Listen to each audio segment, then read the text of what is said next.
Dog whistles and microaggressions are justification for liberal arts degree people to obsess over somebody's language and then apply their stereotypes upon them. They want people to be bigoted so that it justifies their own unscientific significance. Yeah, that's pretty much what dog whistles are. You take what someone is saying and you decide that the term that they are using is some sort of identifying term from some sort of culture. And you think, well, they're clearly secretly evil. There's clearly so much secret racism, blah, blah, blah. Forced diversity clearly means diversity, even though there is it's a mixed group of people complaining about forced diversity. They're all secretly racist. Microaggressions are the same thing. So you decide something in an ideology is toxic. So the phrase used by some group to describe something is labeled as toxic. So, like, if I you can apply this to anything. Like me doubting someone's scientific ability because they have ugly hair and it's a and they look goofy, that's a microaggression or something. Like dog whistles and microaggressions, they're just there to justify your own existence. Like, it's all a bunch of Shiva Babies. If you haven't watched Shiva Baby is a movie in the mid-teens about some idiot rich girl who doesn't want to get a job and just acts as an idiot rich girl, even though her parents are rich and her family is rich. And she just doesn't want to work, so she takes the easy way out and fucks some rich guy who turns out to be her cousin because she's an idiot rich girl with a liberal arts degree, and she cannot even explain what the significance of her liberal arts degree is and why it's useful. So dog whistles and microaggressions, they're just justifications for taking a pseudo-sociological thing in college. Like, it's not even sociology. Like, you're not applying the scientific method. It's just politics, political obsession over how people talk. But people's language just mutates constantly. So if you grow up hearing a certain type of language and you have completely different political beliefs than your hometown, but you're using the same language, like it's just trying to make you feel guilty for being part of a community. It's forced alienation of, well, fundamentally it's classist. It's a classist attitude. Like, all these cultural analyzers and access media games journalists, they live in the West Coast. And they have this classist attitude. Like, let's stereotype everyone in small towns across America as being the same as, like, some cartoon and cartoon people that really exist in the Bible Belt.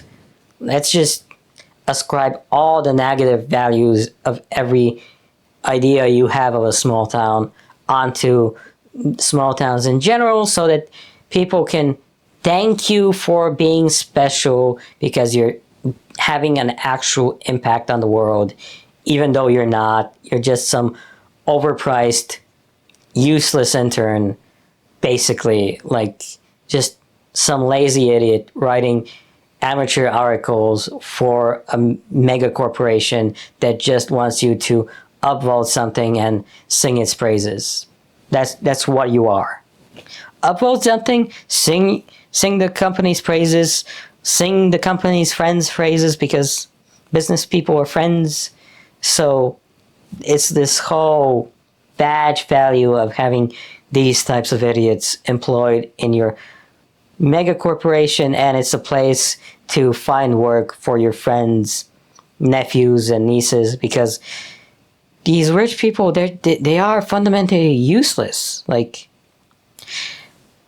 like WeWork, like $40,000 to send your kid to kindergarten in a skyscraper, I think it was, in an office building, kindergarten, by someone who doesn't have a teacher's license or any sort of educational degree, and it's just spoiled rich people sending their kids to something that sounds fancy.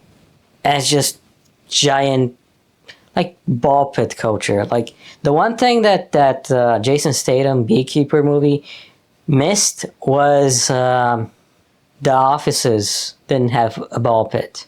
It's the one thing that Hollywood always misses. Like they all have ball pits.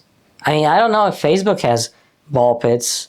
Like tech pro companies, like, it's either Santa Claus or Candyman. Santa Claus is like a big complex, and you get to laze around because you're basically in college. Candyman is like, hire an intern, push him to the extremes, give him nothing of value, and in 3 months, before the intern can be get it into her head to like ask for money for the work that they're doing, you fire them, and they feel like it's their fault because the HR lady is called something else, like a heart monitor or something. And there's always ball pits. There's always snacks to keep you at work for longer. Your boss is always some idiot who presumably goes on like motivational speaking retreats, but also like wastes company money on vacations. Yeah, ball pit culture. And it's all basically enforced by this attitude that there's dog whistles and, society has to change. So work for me for free and you can change it.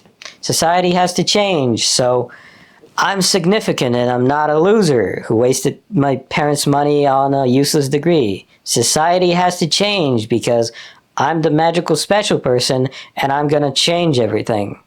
Like in the 90s, there was like some gay kid got tied to a log and died from exposure. That's the 90s. In the teens, J.K. Rowling heard that a woman lost her job because she didn't want to play ball with the terminology requirements for trans people, and like typed about it in like a post on Twitter. Therefore, J.K. Rowling has to be toxic and evil and obsessed with trans people for some reason, and everything she says is the worst thing ever, and blah blah blah. Now it's like hour plus long video, 15 minutes wasted talking about yourself. Then you finally, around the half-hour mark, you get to the point of the title of the video, which is J.K. Rowling is perpetuating the stereotype that trans people are violent. Example, J.K. Rowling not perpetuating a stereotype about trans people being violent. She's talking about how violent people can exploit like a law to get into a women's prison, which one guy tried to do, a serial rapist, in reality. And then it's like a game of Kevin Bacon. Like, people who use terms like dog whistle, and they're not talking about a niche thing from the 70s, 80s, or the KKK. People who do that and talk about microaggressions, they tend to spend like a half hour, like their idea of a video is talk for half an hour, raise 1 point, and then continue talking. Like, if you actually pay attention to these videos where people are complaining about attitudes and cultural attitudes, it's like 1 point, a rate of 1 point per half hour. It's so weird, and it's so bizarre, and it's so stupid.